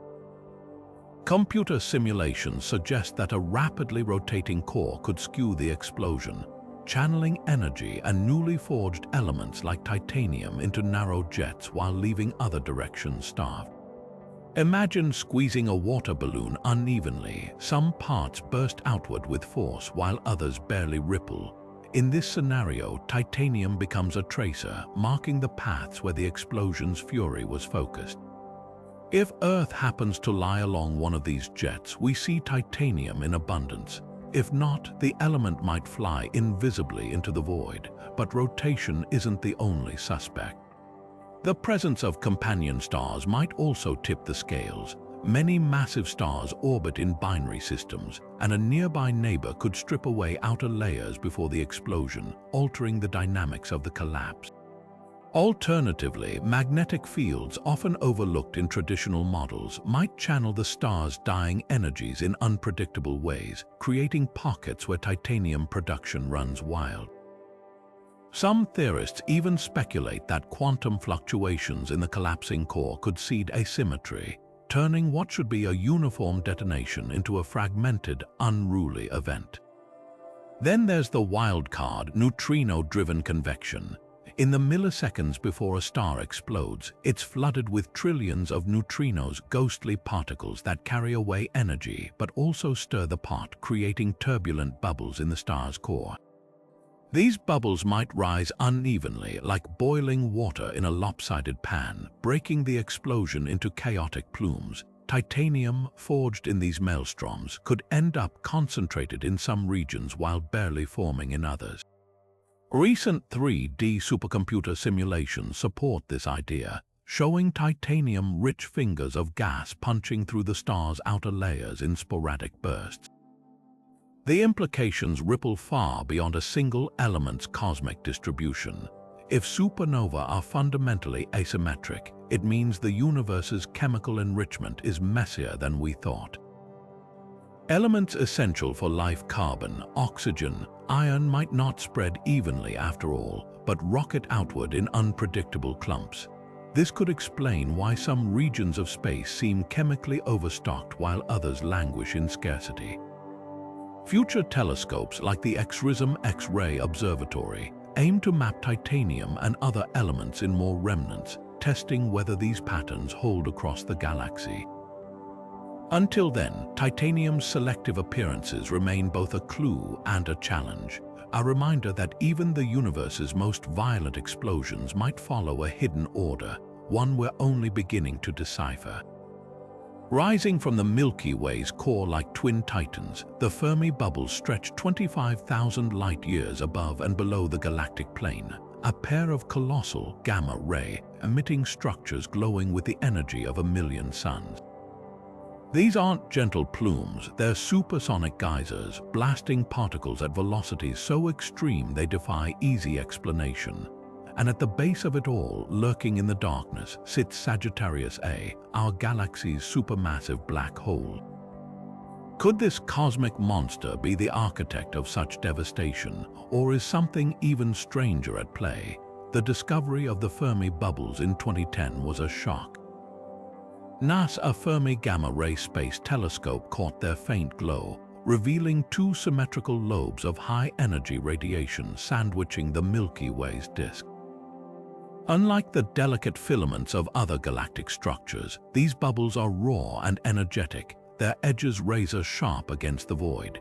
Follow-up observations in X-rays and radio waves painted an even wilder picture, shock waves rippling through the gas, suggesting whatever created these bubbles did so with unimaginable violence. The prime suspect, a past eruption from Sagittarius A. Supermassive black holes are notorious for their outbursts, swallowing matter in fits and starts. When they feast, they don't just eat quietly, they belch. Jets of plasma and radiation can scream outward at nearly the speed of light, and if Sagittarius A had a particularly voracious meal a few million years ago, the resulting explosion could have inflated these bubbles like cosmic balloons. Supporting this idea are the bubble's pristine symmetry. Only an event centered on the galactic core could carve such perfect, opposing structures. But there's a wrinkle. The energy required to punch these bubbles through the Milky Way's dense central regions is staggering, far beyond what Sagittarius A's relatively modest activity today suggests. Some simulations indicate it would take a black hole feeding frenzy lasting tens of thousands of years, a binge far more extreme than anything we've witnessed in nearby galaxies. This has led to alternative theories. Perhaps the bubbles were forged not by a single cataclysm, but by a series of smaller eruptions over eons, each adding to the structure like layers of paint. Then there's the wild card, dark matter annihilation. If dark matter particles collide and annihilate near the galaxy's core, they could release bursts of gamma rays, the very energy signature the Fermi bubbles emit. It's a tantalizing idea, but not without hurdles. For dark matter to explain the bubble's scale and symmetry, it would need to be densely concentrated in a very specific way around Sagittarius A, a configuration that current models don't predict. One of the most tantalizing clues lies in the bubble's contents. They're filled not just with gamma rays but with high-speed protons and electrons, accelerated to energies that make even the Large Hadron Collider look tame. These particles spiral along magnetic fields, emitting the radiation we detect, but their origin remains unclear. Are they the shredded remains of material torn apart by the black hole, or something more exotic?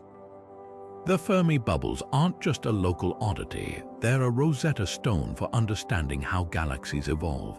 Similar structures have been spotted in other galaxies, suggesting these eruptions might be a universal phase in galactic life cycles. If so, studying our own bubbles could reveal how black holes shape their homes, regulating star formation and even stifling the birth of new stars by blasting away the raw materials they'd need. Future telescopes like the Cherenkov Telescope Array aim to probe the bubble's faintest edges, hunting for clues in their particle composition and magnetic fields. What they find could finally pin down the trigger for this cosmic fireworks show and reveal whether our galaxy's heart still holds the potential for another devastating eruption. For now, the Fermi bubbles stand as a silent testament to the Milky Way's explosive past, a reminder that even the quietest-looking galaxies have a temper. Carbon is the universe's ultimate architect, building blocks for life, the backbone of complex molecules, and a cosmic wanderer drifting through the void in forms stranger than fiction. But some of its most puzzling structures aren't the intricate organic compounds we associate with biology. They're long, skeletal chains of carbon atoms, raw and unbranched, weaving through space from the coldest nurseries of newborn stars to the smoky remnants of dying giants. These carbon chains defy expectations, too abundant to ignore, too widespread to explain, and hinting at a hidden chemistry operating in the darkest corners of the cosmos. Take the Taurus molecular cloud, a frigid stellar nursery where temperatures hover just above absolute zero. Here, radio telescopes have detected molecules like HC11N, a chain of 11 carbon atoms with a nitrogen cap floating undisturbed in the gloom.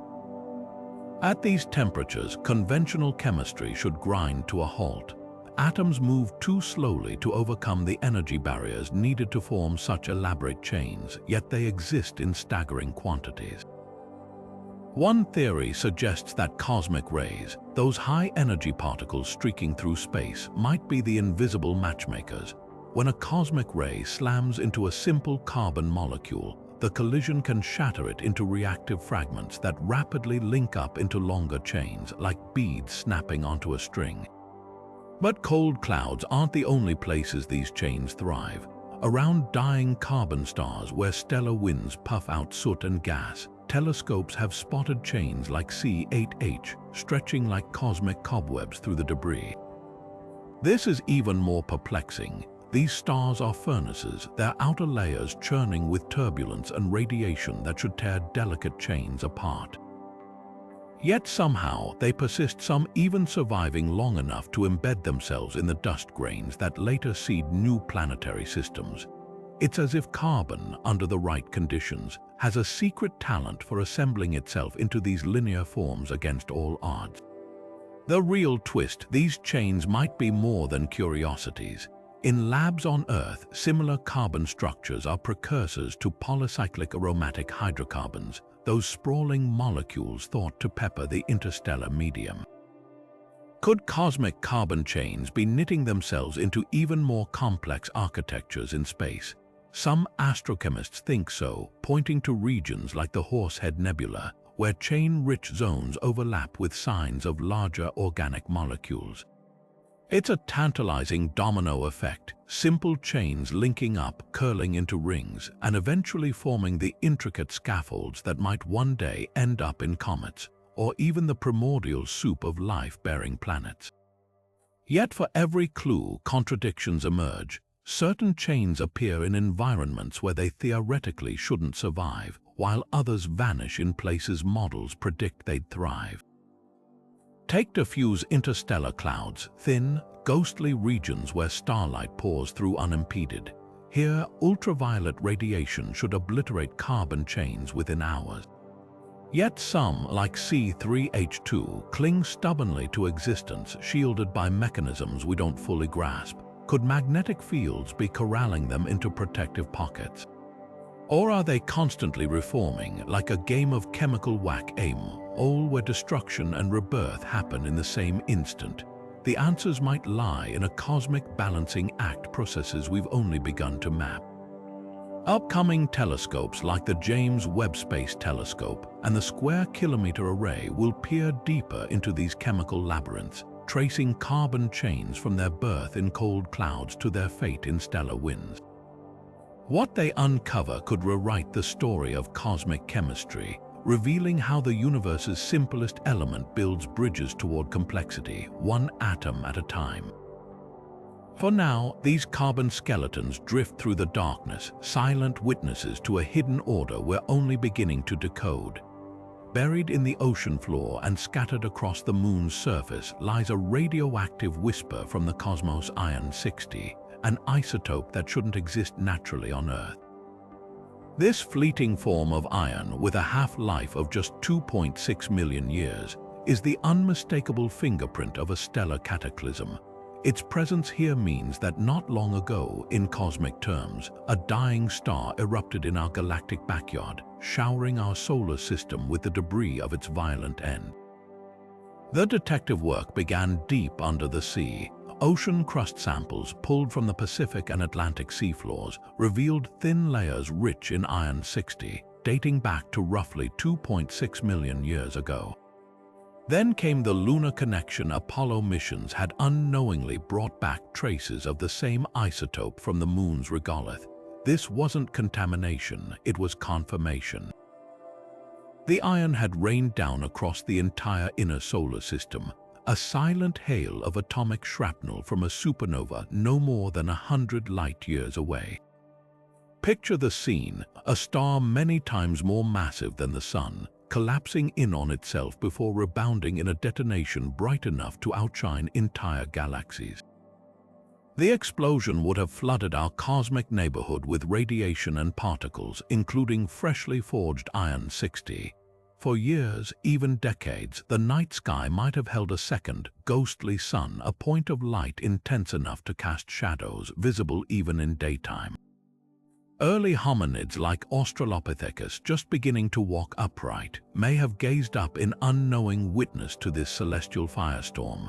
But the real puzzle isn't just the explosion's proximity, it's the timing. The iron-60 layers coincide with the Pliocene-Pleistocene boundary, a period of dramatic climate shifts and extinction events. Could the supernova have played a role? Some researchers speculate its radiation might have thinned Earth's ozone layer, exposing life to heightened ultraviolet levels. Others suggest cosmic rays from the blast could have seeded more cloud cover, altering global temperatures. The evidence remains circumstantial, but the coincidence is striking. Yet the mystery runs deeper. iron 60 shouldn't travel alone. A supernova also produces other radioactive isotopes like plutonium-244. When scientists went looking for these companion elements, they found nothing. The absence suggests this wasn't a typical supernova. Perhaps it was an exotic variant like a collapsar or a white dwarf merger with a different elemental recipe. Or maybe the plutonium decayed too quickly or was filtered out by the solar system's magnetic fields. The hunt for answers now turns to the stars.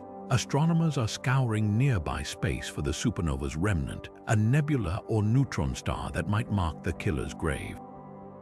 Candidates like the Scorpius-Centaurus-OB Association, a nearby stellar nursery, could have birthed the doomed star.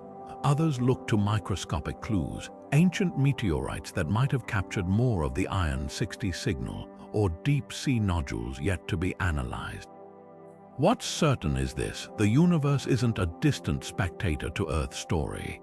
It reaches into our world with tangible force, etching its history into our planet's very atoms. The iron 60 traces are more than scientific curiosities. They're a reminder that we exist in a dynamic, sometimes dangerous cosmos, one where the death throes of a faraway star can leave their mark on our own pale blue dot. And somewhere out there, the echoes of that explosion still ripple through space, waiting for us to decipher their full meaning. For decades, we've aimed radio telescopes at the stars, listening intently for any whisper of intelligent life beyond Earth. Yet the cosmos remains eerily silent. No signals, no messages, nothing but the natural crackle of the universe. This profound quiet isn't just a curiosity. It's a puzzle wrapped in the complexities of the interstellar medium itself, the very fabric that might be hiding or distorting the signals we so desperately hope to find. Consider the challenge of sending a message across light years. Even our most powerful transmissions, like the Arecibo broadcast in 1974, weaken to undetectable levels within a fraction of the Milky Way's expanse. The interstellar medium acts like a hall of mirrors. Dust clouds scatter radio waves, while ionized gas absorbs or refracts them, turning a crisp hello into indecipherable static. A signal traveling from a star 1,000 light-years away could arrive shredded, its information lost in the cosmic noise, as if the universe itself were filtering out conversations before they reach us. Then there's the timescale problem. Civilizations might rise and fall in the blink of a cosmic eye. Imagine an alien world broadcasting for a few centuries, only to go silent just as Earth's radio telescopes finally come online. The Milky Way is over 13 billion years old. What are the odds that another civilization's brief window of technological activity overlaps with ours? The interstellar medium doesn't just scatter signals, it buries them in time, creating a tragic mismatch of eras where messages cross paths like ships in an endless foggy night. But perhaps the most unsettling possibility is that we're listening for the wrong things entirely. Human technology favors narrowband radio waves, but advanced civilizations might communicate through neutrino beams, gravitational waves, or something beyond our current physics. The interstellar medium is transparent to some of these carriers. Neutrinos, for instance, pass through entire planets unimpeded, but we lack the tools to detect them. It's like searching for a flashlight in a dark forest when everyone else is using infrared lasers. The silence may also be intentional. Benevolent civilizations could be wary of broadcasting their existence, fearing predation or chaos, a galactic version of the dark forest hypothesis where every species stays hidden to survive. Or perhaps they've moved beyond physical transmissions, embedding messages in quantum fluctuations or the spin of particles, leaving no trace for primitive radio telescopes to catch. Yet amidst the frustration, there's hope. New telescopes like the Square Kilometre Array will scan millions of stars with unprecedented sensitivity, while projects like Breakthrough Listen employ machine learning to sift through noise for faint, deliberate patterns. Even if the interstellar medium obscures most signals, statistical odds suggest that somewhere, somehow, a message might slip through if we're patient enough to hear it. Until then, the silence isn't emptiness. It's a riddle written in the scattering of atoms and the drift of dust, waiting for us to decode it. In late 2019, something unsettling happened to one of the night sky's most familiar faces. Betelgeuse, the fiery red shoulder of Orion, began to fade. Not slowly, not subtly, but dramatically, losing 2/3 of its usual brilliance in a matter of months. By February 2020, it had dimmed to its faintest level in over a century of recorded observations.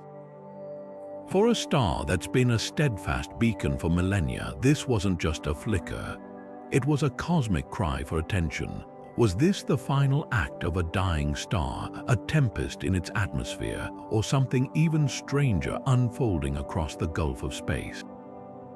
Theories erupted almost as violently as the star's own surface might have. One camp pointed to dust, thick clouds of stellar soot ejected from Betelgeuse's roiling outer layers, drifting into our line of sight and dimming its light like a veil drawn across a lantern. Supporting this, infrared observations from telescopes like the Very Large Telescope in Chile detected excess heat around the star, consistent with freshly expelled dust grains absorbing and irradiating its energy. Stars like Betelgeuse are known to belch out material in fits and starts, and a particularly hefty ejection could have created a temporary shroud. But skeptics noted a problem. The dimming was oddly uneven, with some wavelengths of light blocked more than others, not the uniform shadow dust typically casts. Then came the internal upheaval theory. Betelgeuse is a pulsating variable star, its surface rhythmically swelling and shrinking over years-long cycles. Some astronomers proposed that a massive convection cell, a bubbling plume of superheated plasma larger than our entire solar system, had risen to the star's surface, cooling as it expanded and temporarily dampening its glow. Computer simulations showed such an event could explain the asymmetrical dimming, with one quadrant of the star darkening disproportionately. But if true, it would mean Betelgeuse's interior churns even more violently than we'd imagined, a cauldron of chaos barely contained by gravity. The most electrifying possibility, though, was that this dimming signaled an impending supernova. Betelgeuse is a prime candidate to explode, a red supergiant nearing the end of its life, its core teetering on the brink of collapse. Some models suggested the dimming could be a precursor, a sign of instabilities deep within the star as it prepares to detonate.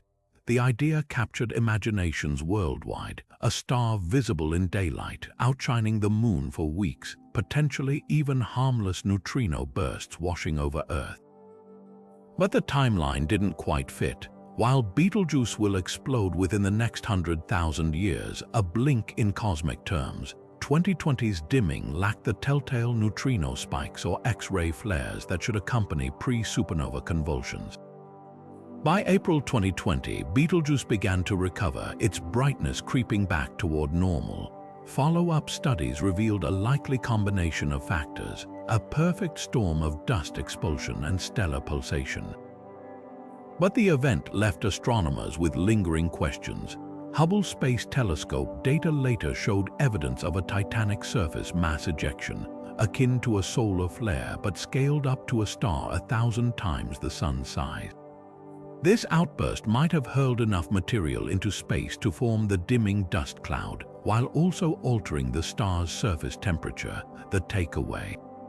Betelgeuse isn't just a static point of light, it's a dynamic, seething monster, capable of changes that rewrite our understanding of stellar behavior in real time.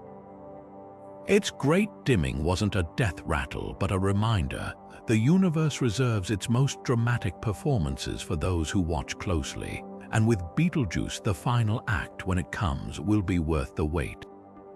Far beyond Neptune's icy domain, in the frozen outskirts of our solar system, something massive is tugging at reality itself. The Kuiper Belt, that ring of icy debris left over from the solar system's birth, should be chaotic, its objects scattered randomly like marbles tossed across a floor. Yet astronomers keep finding clusters of these distant bodies with orbits tilted in sync, as if orchestrated by an unseen conductor. This cosmic choreography points to one startling possibility. Our solar system might still harbor a hidden giant, a phantom world we've provisionally dubbed Planet 9. But what if this isn't a planet at all? What if we're actually tracking the gravitational signature of something far stranger, a primordial black hole from the dawn of time? The evidence mounts in the oddities of particular Kuiper belt objects, KBO. Take Sedna, a dwarf planet with an orbit so stretched it takes 11,000 years to complete a single trip around the Sun. Even more peculiar are the 6 KBOs whose closest approaches to the Sun all cluster in the same quadrant of the solar system, their elliptical paths tilted at nearly identical angles. The odds of this alignment happening by chance are astronomically slim, roughly 1 in 14,000. Add a hypothetical Planet 9, though, a world 5 to 10 times Earth's mass, looping far out in a wildly elongated orbit, and suddenly the math clicks. Its gravity could shepherd these distant objects into their peculiar dance, like a hidden puppeteer pulling strings from the shadows. But here's where the plot thickens. Despite years of searching with telescopes like Subaru and Pan-STARRS, no one spotted Planet 9 directly. This absence has fueled an audacious alternative. Maybe we're not looking for a planet at all, but a black hole no larger than a grapefruit yet as massive as a world. Primordial black holes, theoretical remnants from the universe's first chaotic seconds, could be lurking throughout the cosmos, some possibly trapped in our solar system's gravitational embrace. Unlike black holes formed from collapsed stars, these ancient relics might weigh anywhere from an asteroid's heft to thousands of suns, all compressed into a space smaller than an atom. The smoking gun, unusual flashes of radiation. As a primordial black hole drifts through the Kuiper belt, its extreme gravity would bend light from background stars in brief, bright events called microlensing. Teams are now scouring decades of telescope data for these telltale flickers, while others hunt for gamma-ray bursts that might betray a black hole evaporating via Hawking radiation. Even the strange heat patterns detected in the outer solar system could be clues. A black hole's intense tidal forces might warm nearby objects, creating thermal anomalies visible to infrared telescopes. This hunt isn't just about solving a solar system mystery, it's a potential window into dark matter itself. If primordial black holes exist in significant numbers, they could account for at least part of the universe's missing mass. Finding one in our cosmic backyard would revolutionize astrophysics, offering a laboratory to study quantum gravity and early universe conditions up close. Whether Planet 9 turns out to be a rogue world or a time-warped relic from creation, its discovery will rewrite our understanding of the solar system's boundaries and perhaps reveal that the most exotic objects in the universe are closer than we ever imagined. From ghostly dark matter weaving the universe's hidden scaffolding to rogue helium rains drenching gas giants, from the whispers of interstellar dust carrying life's building blocks to the violent tantrums of dying stars, these 30 mysteries are more than cosmic curiosities. They're glaring neon signs pointing to everything we don't know. The interstellar medium isn't just empty space. It's a chaotic laboratory where matter defies expectations, where magnetic fields sculpt galaxies in silence, and where raw elements vanish and reappear like cosmic sleight of hand. Each puzzle we've explored, the missing lithium, the Fermi bubbles, the cold spot in the cosmic microwave background, is a humbling reminder. Our maps of the universe are still dotted with blank spaces labeled "Here be dragons." Consider the contradictions we've uncovered. Titanium floods some supernova remnants but ghosts others. Carbon chains thrive in environments where chemistry should freeze. Deuterium deserts stretch across space with no thief to blame. These aren't just gaps in data, they're clues that our textbooks are drafts, not final editions. Even the quietest corners of space, like the Boötes Void's eerie nothingness or the silent ballet of dust grains aligning starlight, hold revolutions in physics, waiting to rewrite the rules we take for granted. And the stakes couldn't be higher. Unraveling these enigmas isn't just about satisfying curiosity. It's about tracing our own origins. Every atom in your body was once scattered across the interstellar medium, forged in stellar furnaces or twisted by magnetic fields we're only beginning to understand. When we study the whirlpool galaxies' filaments or hunt for Planet 9, we're piecing together the story of how galaxies, stars, and planets how we came to be. The beauty of these mysteries isn't just in their complexity, it's in their inevitability. For every question answered, a dozen more emerge. The Lyman alpha forest's tangled absorption lines might someday reveal dark matter's true nature. Fast radio bursts could unmask new states of matter, and who's to say the next great discovery won't come from an amateur astronomer's backyard telescope or a graduate student's Overlook dataset? So stay curious, support the telescopes probing the void, the theorists daring to imagine the unimaginable, and the missions venturing into the unknown. Because the universe isn't just stranger than we imagine, it's stranger than we can imagine, and somewhere in the spaces between the stars, the next great mystery is already unfolding, waiting for us to shine a light on it. After all, the greatest discoveries don't just answer questions, they teach us how to ask